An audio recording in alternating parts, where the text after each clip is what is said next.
Eagles Entertainment. Welcome, Eagles everywhere, to the Eagles Insider Podcast presented by Lincoln Financial Group. I'm Eagles Insider Dave Spadaro from the NovaCare Complex. One of those weeks for the Eagles coming back from the loss in Las Vegas, and another road trip, this time to Detroit on Sunday to play a Lions team that has struggled, of course, but they're playing hard. They're playing physical. They've got a new coach in Dan Campbell. They've got a lot going on for them in terms of building a foundation. We'll talk to Tim Twentyman from the Detroit Lions website in just a little bit here to get the inside on the Lions. Got a great podcast for you. Okay, real tough loss in Vegas. Eagles 2-5, nobody happy about it. Still, Nick Sirianni doubling down on what he believes in, that the foundation is being built here, that as he said, the seeds are in the ground, the flowers below the surface, developing some roots, and soon that flower will pop out of the earth and bloom for the Philadelphia Eagles in terms of wins and losses. Progress being made. Hey, we all expected some bumps in the road here. New head coach, young quarterback, a lot of young players at key positions. So none of this is especially surprising. For this episode of the Eagles Insider Podcast presented by Lincoln Financial Group, we're going to talk to Avonte Maddox, who had his first interception last week in Vegas. His first interception since 2018. He's moved around all over the defense. He's played some safety, he's played outside cornerback. Seems to have found his niche in the nickel cornerback slot. Eagles defense looking to take step forward after the tough one in Vegas. Let's begin the podcast, though, our weekly one-on-one with head coach Nick Sirianni. Some change in the quarterback room. You've heard about the moves this week. The Eagles trading Joe Flacco to the Jets. They get a conditional 6th-round draft pick in 2022. Could be a 5th-round pick, which really would be a great coup for the Eagles. Either way, Eagles getting some value for Flacco, who signed in the offseason as an unrestricted free agent, 1-year deal. Howie Roseman turning that into one of the team's 11 draft picks in 2022. Excellent job there.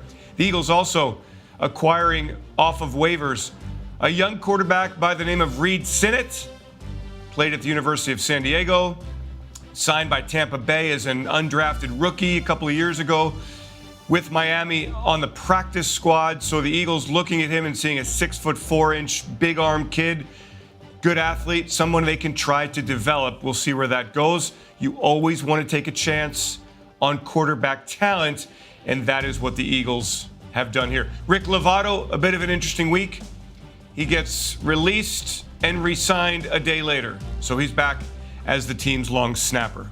And that's a very good thing. Pro Bowl long snapper there in Rick Lovato. So it's been a busy week. Nick Sirianni ready to go against the Lions. And here he is, one-on-one with me. We welcome you to our weekly one-on-one with head coach Nick Sirianni. I'm Eagles Insider Dave Spadaro. Coach, good afternoon to you. Let's talk a little bit about the quarterback room. There are some changes there. You've got Gardner Minshew now at number 2 and Reed Sinnett, who Eagles fans really don't know a whole lot about. So can you tell Eagles fans who don't know maybe a lot about Gardner either what you like about both of these guys? Yeah, we were able to spend a lot of time with Gardner in the pre-draft work when we were in there in Indianapolis, and so we really liked his makeup, his ability. Then we were able to see him in person twice a year, and he had a couple good games against the Colts that helped them win the football game. So we always had our eye on Gardner as far as the type of player he was, just being in that division, and then obviously getting an opportunity to get him here. We were really excited to have him and him to move into this role of being in this room and backing up Jalen. And then as far as Reed, we've been the league. You watch the league and you see different players play, and you're like, well, this guy had a good game. So tribute, and Howie and his staff are always evaluating and looking at the league and for ways to make us better. And so when Howie brought us Reed, we get to watch it. Myself, Shane, Brian Johnson, we all got to watch his tape, and we all really liked what we saw on tape. Big, strong arm quarterback, and so who had some success. Obviously, had a lot of success in college. Why he's in this position that he is right now, but then had some success in the preseason games this year. So excited about the room. Excited about them being able to work with Jalen and help Jalen. Through the grind of the season and helping them out, just like our coaches do as well. So really excited about this quarterback room and what we have in there. You mentioned earlier in the week that Jalen gets the #1 reps in practice. So how does, just for fans who don't know, how does Gardner get up to speed should he be needed in the game? And how does Reed learn the Eagle way? Yeah, it's with Gardner, it's just important that he takes mental reps over and over and over again. That's pretty common with a backup quarterback, that they have to be ready to go when their number is called, even without getting any of the reps. So it's so important for the quarterback to get the mental reps. And what you see with Gardner every single day is that you see him in walkthrough. You see him behind behind Jalen and walkthrough, way behind, but the camera picks it up of him going through the same steps and the same reads as Jalen, and then you see the same thing in team reps. And so obviously you get them, and then you get them caught. You get them that live work and that individual drills. But that's Gardner's been doing that since he got here, and we really feel comfortable that he's ready to step into the role as the backup because he's worked hard at the offense. We know his talent's there because then that's why he's here in the first place. But mentally, he's done a phenomenal job of getting himself caught up. Without having that training camp because of the type of worker he is.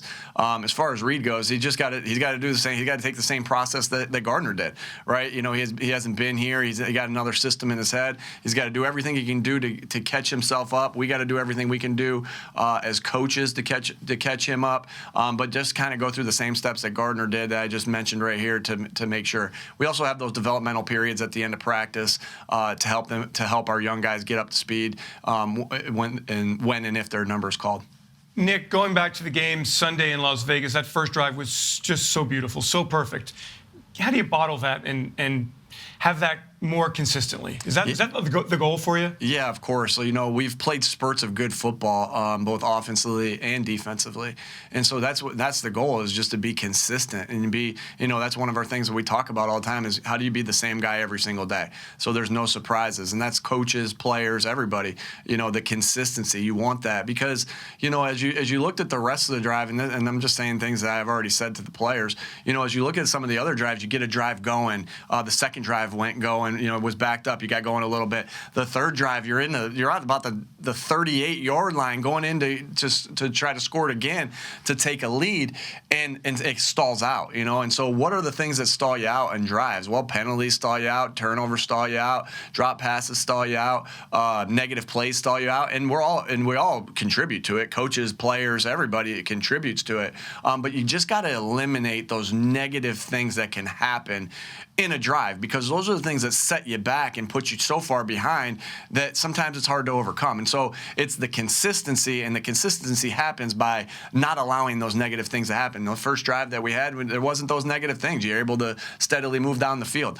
So it's eliminating the negative, the negative things, the self-inflicted wounds caused by the coaches and the players, and just staying ahead and moving along with the things that you think are working well, and letting the players make the plays that they're out there for them to make. If you could give me some football 101 for fans who might not understand this, when a quarterback lines up under center versus in the shotgun, what does that do? What does that mean? It just, anytime you're giving the defense different looks, it just forces them to cover different things.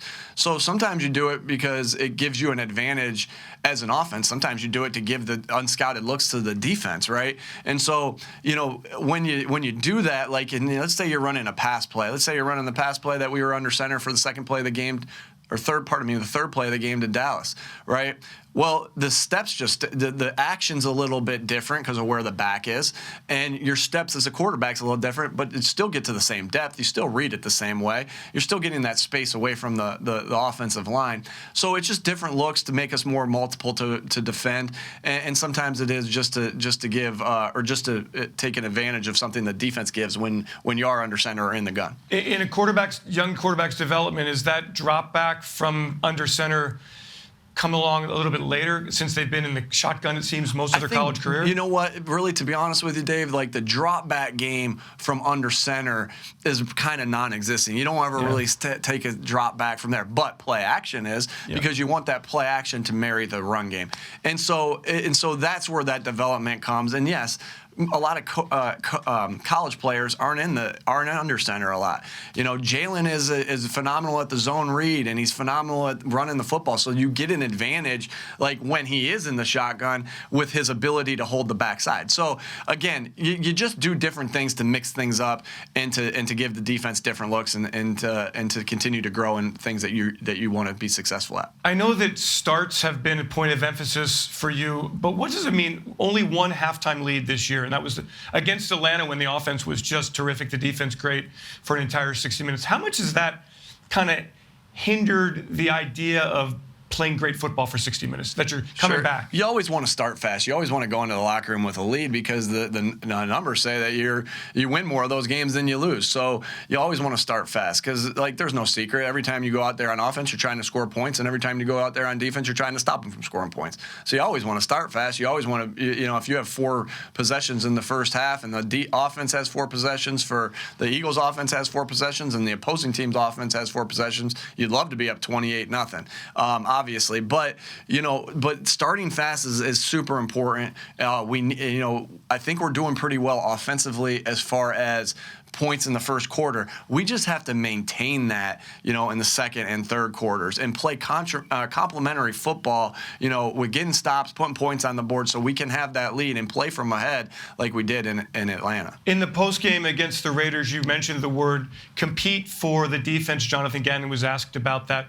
What does that mean? What do you want to see moving forward here with this defense? Yeah, you just want to contest, and that's the main thing. You want to contest.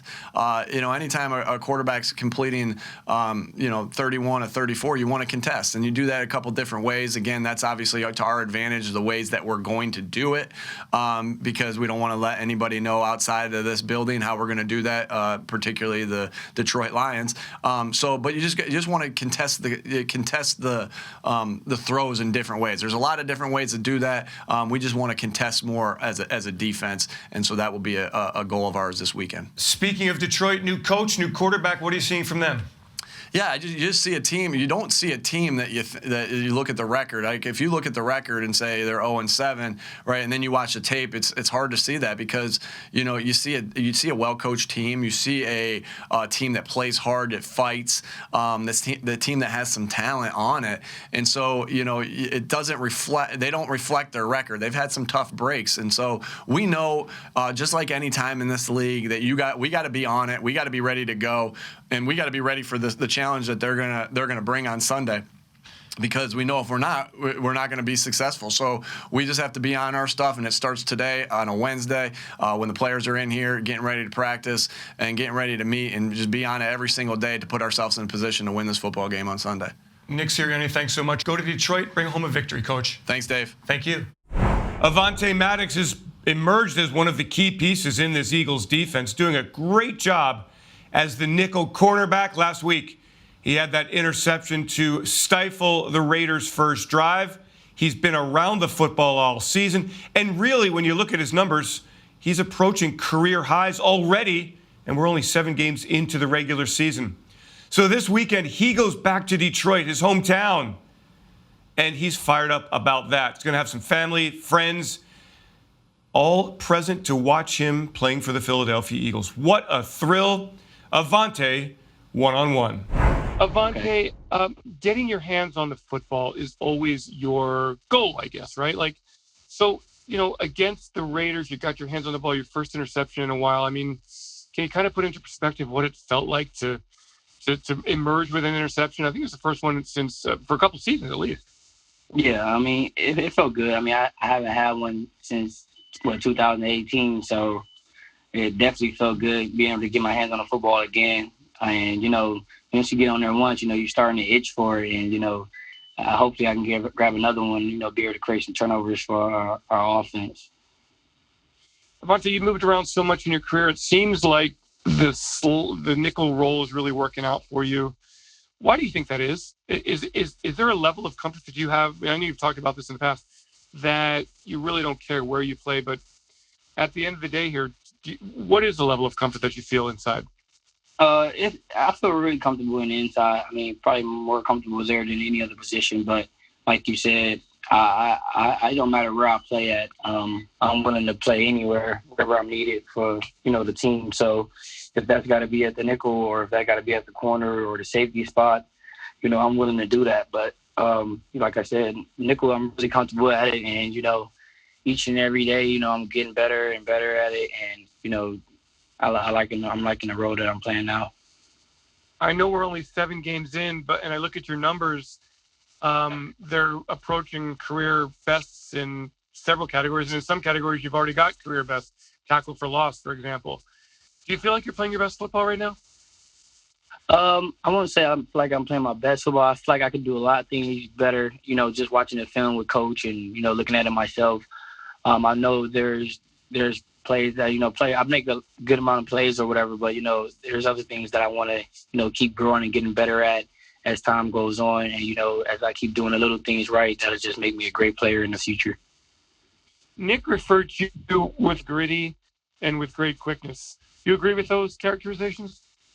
Oh yeah, I mean I'm tough. I pride myself in being tough. Being a smaller player out there, you gotta be smart. You gotta be tougher, and I'm gritty, like you said, and I pride myself in that. I'm never turning down anything when it comes up, when a challenge comes up. Where does toughness come from? It's not just your size. I mean, is toughness developed or is toughness born? I'll say it's born. I mean, I've always been tough since I was younger. I mean, living with my dad, my uncle, and aunt. They always, push me to be the best I can be, and it's always been tough moments, back at home, and it's actually kind of cool that I'm actually going back home this week. But so just growing up there and realizing that only the tough ones make it, and coming to play football, I'm always being a smaller guy, and people look at you like, oh, he's just too small. He's too small. So that builds toughness out of you, and you got to show them that you might be small, but you're the toughest one on the field. I'm glad you mentioned going back home. You grew up in Detroit. You went to Martin Luther King High School. I mean, how big is it for you to go back to Detroit this weekend? It's huge. I mean, this is my first time, being able to play in Detroit. Well, I played at Ford Field many times in high school when we done the championships there. But, just being there playing my first NFL game at home. So it'd be definitely a ride. And, my family get to show up. I'm going to call my high school coach today and see if him and any of the other kids at King want to come up to the game, and I'll get them a ticket there. So, it's definitely going to be exciting. And so this is a chance to, show my hometown, all the hard work I have been putting in to get where I'm at now. And, hopefully I can, come out with a win and show the kids that there's a chance, opportunity for kids in Detroit to make it out. I mean, do you feel like you have an impact with people back home? I know I do, because there's kids, they hit me and they say, yeah, I'm from your hometown, man. I'm watching you. I've been watching you. And, when I go back, I mean, I've been back. I finally bought my first house at home and Detroit. So that's pretty nice. But, this is a chance, like I said, a chance and an opportunity that I can give to the kids at King, to be able to come out to an NFL game if they want to. Like I said, I'm going to ask my coach, and hopefully he can get as many kids as he can out there. So that would be, step one in doing something. And, once things get bigger and the COVID slows down, I wanted to start doing camps there and, starting to help out around the city. What is the key to getting out of tough environments when you're a kid? What advice would you have for kids who want to have bigger aspirations than Detroit, Michigan? You just got to have, you got to have a good system, I would say, and not just starting with the people. I mean, you're definitely the people around you, but yourself. I mean, you have to know where you want to go, where you want to be in the future, and what do you want to do with your life. And, that's how I took it upon. That's how my family, always told me, like, what do you want to be, what you want to do? And, do you want to be here, or do you want to, accomplish bigger things? And I always said I wanted to accomplish bigger things. And, that's dealing with football and just life in general. So, I always had a good support system with my family back at home. And, I had a good friend group back at home as well, and I made sure, I stayed out of trouble, and if trouble was around, I tried to steer away from it, and I just kept busy. So when I was back at home, I played 3 sports, so it wasn't no time for me to get out of high school or get out of class and hang around the school facility or go anywhere else, because I either had practice for football, baseball, or basketball. So it was 24/7 just doing something, active outside of school. And, that kept me out of trouble, because I wasn't hanging around the street, because I had school the next day. I had to go in, get some rest, do some homework, do things like that, make up, and just repeat it all again. So, just playing 3 sports, I feel like that kept me out of trouble as well. Do you look back, Avonte, and think of some friends who weren't quite as fortunate, and it makes you really sad to find out what maybe that they didn't get out and kind of miss that opportunity? Yeah, for sure. I mean, it was kids on my team, and they were really good players, but like I said, you just gotta be around the right group, and you gotta see what you really want for yourself. And like I said, I know a lot of teammates back at home that I used to play with back in 2014, I guess it was, and they just took a different route. And I look back and it's sad, but all I can say is I hope things are going well with them now. Only thing I can do is worry about myself at this moment, because I was in the same. We all had the same shoes. We was all in the same shoes from a standpoint of being able to choose your lifestyle and choose where you want to go in life. But some people take a different route, and I made sure I didn't do that. Avonte, let's talk a little bit about Detroit and what you've seen from their passing game and what concerns you have about them on Sunday. Yeah, I mean, good team. Got Jared Goff back there at quarterback, and he can throw. He's very accurate. And, just watching them, they have a good, like, I'm a little unexperienced. I feel like they're younger at the receivers position, but, they have some athletic kids there, and, there's no one that we can, that's too much to handle, but, we still have to be on our P's and Q's and making sure we're doing all the little things right, so we can take a step forward on this team. And, that's the big thing, worrying about ourselves at this moment. So as I look into this game, making sure we follow all the little details right, and, making sure we communicate, making sure we do everything right so we can walk away with a win. Let's get a look at the Detroit Lions. We know they're 0-7. We know they've got a couple of Eagles on their coaching staff, and Deuce Staley, their assistant head coach, running backs coach, Dave Phipp, their special teams coordinator. We know Halapalavati Vaitai is one of their starting offensive tackles. Of course, he was the starting left tackle for the Eagles when this team won the Super Bowl, February 4th, 2018. What are the Lions all about? Tim Twentyman, the Lions insider. Let's hear what he has to say. Well, Tim, on Sunday, the Eagles played Detroit. Detroit's been a really interesting team to watch. New coach, new quarterback, a lot of close games. I mean, what's your feeling through these first 7 weeks about where this football team's headed? Yeah, Dave, your record is, you are what your record says you are, right? And this is, an 0-7 football team. They're the only winless team in the NFL. But if you watch them, they don't really seem like an 0-7 team. I mean, it takes, a 4th and 19 from Baltimore to get into field goal range where Tucker hits a 66-yard NFL record. You go ahead with 37 seconds left in Minnesota, as a tough place to play, and boom, they convert, 2 plays down the field in 30 seconds and kick a 54-yarder for the win. And so, they've had these nail-biting losses. And like you said, they've been in 6 of 7 games. Cincinnati was the only one that really got away from them with a chance to win at the end. And look, this is a young football team, and they just haven't found a way to make those 1 or 2 plays at the end of games to make the difference in the outcome. And so you're right, it is an interesting team. I don't think they're as bad as 0-7, but again, you are what your record says you are. Tim, what kind of culture is Dan Campbell trying to create? What are kind of the core values of his program? Well, if you knew Dan Campbell as a player, it's kind of the same thing, right? Tough, hard-nosed, blocking tight end, right? Old school, blue collar type football. And that's what they want to build here. They want to run the football. They want to be tough. They're going to be aggressive, which you see last week with the onside kick and the 2 fake punts. And, Dan Campbell go for it on 4th and 1. He's done that multiple times this year. But I think they just want to take on the personality of their head coach and their coaching staff. I mean, you've got a lot of former players on this staff. Deuce Staley, who you guys know well over there, and Anthony Lynn and Aaron Glenn and Antoine Randall L. And there's a lot of former players on this staff. And so, they've been there. They're not going to ask these guys to do anything they haven't done before or haven't been asked to do themselves. And so it's tough, hard-nosed, and that's kind of the style Detroit wants to play, and you see that in some of their games this year. So I look at the Detroit Lions offense. I know Jared Goff. I know that you have a very good tight end in T.J. Hawkinson. Offensive line, obviously we recognize Halapoulivaati Vaitai.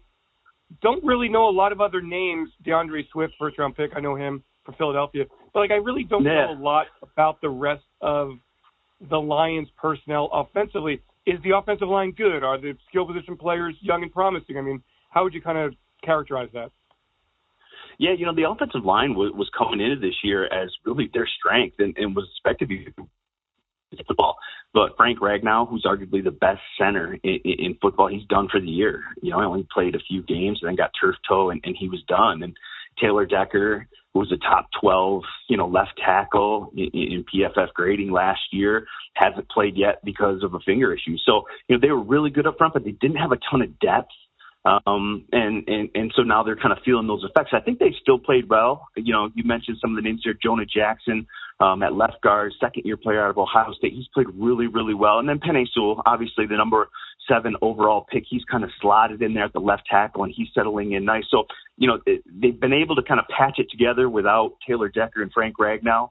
But they played well there, and really the receiver core is where they've been hit. Tyrell Williams was supposed to be their number 1, and he had played the first half week 1, and he's been out with a concussion since. They lost Quintez Cephas, their second-year player who was really having a nice start to his season, and so that's, I think, been the biggest weakness is they needed guys to step up. Khalif Raymond, who's kind of been a special teams guy pretty much his whole career, has gotten an opportunity. And he had 6 catches for 115 yards last week against Los Angeles. So you like to see that. But really it's been DeAndre Swift and T.J. Hawkinson. And like you said, Swift, a Philly guy. I'm sure he'll be excited about this matchup, but he leads his team in receptions with 42 and receiving yards. So he's really that kind of Alvin Kamara type. Dan Campbell's coming over from New Orleans. You saw what Alvin Kamara did on Monday Night Football. And I think DeAndre Swift is a very similar player in how the Detroit Lions use him. And what's Jared Goff been like for you? Up and down. He's played well enough for them to win games. And they just haven't been able at the end. I mean, I think last week in Los Angeles is a perfect example, right? He's mistake-free all the way through the end of the game. The Lions are down by, 6. They're driving. They get to the, Los Angeles 12-yard line, and they've got a chance to win the game. And Jared tried to throw us into a tight window, and it's intercepted. And there's the comeback gone. And so, he leads the league in fumbles. And so I think turnovers have been the biggest issue. It's hard to evaluate him with how decimated they've been at receiver. And so it's kind of hard. I think he's been ho-hum, but I think the Lions are looking for him to kind of make those plays down the stretch at the end of games that change the outcome. And he just hasn't been able to do that quite yet. Sam, on defense, all I really know is that Detroit plays really hard. And like you said, they've been in a lot of games. Tell me a little bit about the D. Yeah, the defensive front is really kind of their strength. Aleem McNeil, third round pick, and Levi Onwuzurike, second round pick. 2 guys that are playing really well as rookies in that interior. And look, they got Trey Flowers, and Charles Harris is having kind of a resurgent year, a former first round pick, and Michael Brockers is there, and Nick Williams. So they're talented and deep up front. Now, they've made a switch. They've gone young at linebacker. Garrett Barnes, their 4th-round pick. He's in there now, and he's playing pretty well, along with Jalen Reese-Maven, and then Alex Anzalone's the veteran in that unit. And really where the biggest question marks have been is the secondary. they've tried to fill that Darius Slay role for a few years now, and thought they had one in Jeff Okudah, but look, he was lost to a torn Achilles week 1. And so, they're playing an undrafted rookie free agent in Jerry Jacobs on one of the corner spots. They just lost their nickel corner, A.J. Parker, with the Rams shoulder, and he's going to be out for a while. So, cornerback's been kind of the biggest question mark. They've had to fill it with some undrafted rookie guys. And so, if Philadelphia's got an advantage, I think it's on the outside there with some of the skill position weapons, especially with Devontae Smith. Is the return of Darius Slay a big deal at all? I don't think so. Look, Darius was a terrific player. And Pro Bowl type player, and look, the fans loved him. I think Philly fans probably love him too. He went to the Friday football games here, was really out in the community, and from all I read, he's doing the same thing in Philadelphia. I don't think it's like Jared Goff returning to the Los Angeles Rams last week. I don't get that kind of impact. It's been a few years, and so I know I still see some Darius Slay jerseys around Detroit, so I know he's kind of a loved player here, but I don't think it's going to have that kind of big deal impact like maybe we saw last week with Jared Goff and Matthew Stafford and that saga. Tim, I wonder, Detroit's obviously, been a struggling franchise. I mean, how hungry are the Lions right now? How new era with Dan Campbell? I mean, it's been, I'm sure, frustrating not to complete some of these games, but there has been a lot of promise.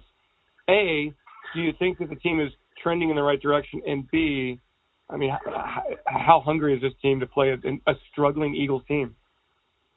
Well, they're hungry. I mean, they're hungry for a win. That's the biggest thing. You've been so close, and you've had it snatched away from you at the end so many times. And, they've gone through some tough losses. And so, look, you don't want to be the only winless team in the league, right? And so I think they're hungry in that sense. They have their bye week next week, and they certainly don't want to go into their bye 0-8. I think that leaves a bad taste in your mouth. You've got that whole, week period to kind of reflect on how you can't get yourself a win. And so, look, it's at home.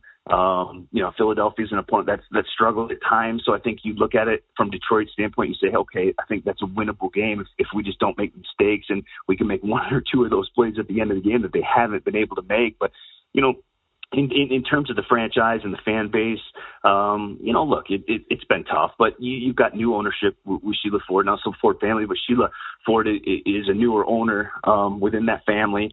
You mentioned the new head coach and the coaching staff, but you've also got a new GM and Brad Holmes, who came over from the Rams as well. And so, look, Sheila Ford did an interview last week with the Detroit Free Press, and she said, look, it's a rebuild. I mean, everybody knew that, but you want to see promise. And Dave, what do you look at when you're going through a rebuild, right? You want to see some of the young players playing well, and I think Detroit's gotten that. I think some of their best performers over the last month have been their rookie and second-year players, and so that's encouraging. Look, it's rebuilding. It's going to take time. You've got to figure out if Jared Goff's a future, if he's a bridge. I think we'll find that out in the second half of the season. And then, you're trending toward a top pick and get an impact player, but they're getting good performance for the young guys. They admit it's a rebuild, and so they've got 2 first-round picks next year, 2 first-round picks the year after that. And so, I think there's promise, and you can see a future. It's tough right now at 0-7, and the Lions fans have been through this before, but, I like what Brad Holmes is doing. I think you love the coaching staff with Dan Campbell and that staff that he's assembled. And so I think you see a bright spot. It's just going to take a little bit of time to get to the other side of it. And then finally, Tim, it was interesting last week, pulling out all the stops on special teams. Is this something that you've done all year? It's something you're going to continue to do? I mean, what can we expect Sunday from Detroit? It's funny, Dave. Those are the first fakes they did all year. I think they just kind of saw something, with the Los Angeles Rams, some of the looks that they gave them. Dave Phipp's a veteran guy in this league. He's been around for a while, as you guys know, and he can get pretty creative. But, it's funny. We hadn't shown anything like that. We'd never done an onside kick, never done a fake punt, none of that stuff. And then, bam, you pull 3 out in the game. And I think the frustrating part is you're successful on all 3 impact plays, and you still can't find a way to win that ball game. I think there was some frustration at the end of that game because those are such impact plays to change the outcourse of a game. It just didn't. But, it's not something I think Detroit's known for. It'll be interesting. Philadelphia certainly got to go over that stuff, and it gives them something to look at this week. But it's not, it's not like this is a team that's been doing it all year and been successful with it. So it'll be interesting to see kind of how it shakes out and what they decide to do Sunday. Tim, thanks very much. Good luck on Sunday, and should be a really interesting game between 2 teams but absolutely need a victory. Yeah, for sure. It should be a fun one. Enjoy the trip over.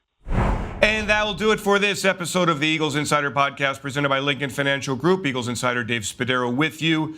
Make sure you're with us post-game. Eagles and the Lions, our instant reaction podcast coming your way Sunday night as the Eagles take to the road for their second consecutive appearance away from South Philadelphia. Thanks to Peter Kelly, Julie McLaughlin, Ray Doyle for their work on this podcast. Thanks to all of you for joining us each and every week. Got a big one. It's a big one. This will not be an easy game. The Lions, we know they haven't won a game, but they are playing good, hard, physical football. They almost beat the Rams last week. They've nearly beaten the Ravens. Eagles need to bring their game on Sunday to Detroit. Thanks for joining, everyone. Have yourselves a great Eagles day. Fly, Eagles, fly, and go Birds! E-A-T